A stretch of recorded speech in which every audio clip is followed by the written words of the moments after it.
In QuickBooks, if you create an invoice, you have to receive payments. I've tried to emphasize that up to this point. You write an invoice and then you have to receive payments. There's 2 steps with that process. What happens if somebody pays us in full at the time of a sale? If that's the case, then what we want to do is we want to create a sales receipt. In a sales receipt, I don't have to receive payments because I can record the receipt of the payment and the sale both in the same transaction. A lot of people wonder, well, when should I enter an invoice and when should I enter a sales receipt? The answer is very simple. You should create an invoice if somebody still owes you some money after the transaction is completed. See, if they paid you a partial payment, you still need to create an invoice because that needs to go into your accounts receivable. On the other hand, if they pay you in full, then you create a sales receipt.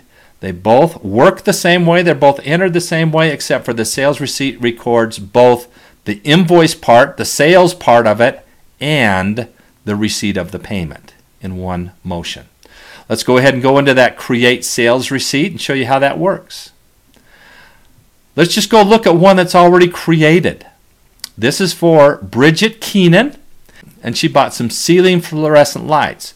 Notice over here that we have on the payment method that she paid us with a check, and the check number is number 1245. We have to put that in because we have to record the receipt of the payment. Now, where is that going to go? Again, depends on how you have set up that payment method, and in this case, it's going to be deposited to the checking account. The reason this has this little field saying that you can deposit this to the checking account is because when we created this receipt, we didn't have that preference turned on that said that the undeposited funds was our default deposit to account.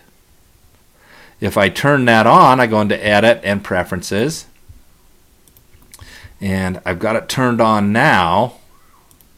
If I create a new one, that field will not be in there. And I'll show you in a minute, just so you'll know that I'm not telling you a lie. But we have this deposit that's going into the checking account. That's the way it's recorded. And we just enter the items the same way. It has the taxes and everything else. And so on this, one side of the transaction is where the money is going, in this case to the checking account, or typically in most cases it would be the undeposited funds. And the other side of the transaction is this over here, where the item is. Remember, we can look on this to find out all of those numbers by pressing Control Y.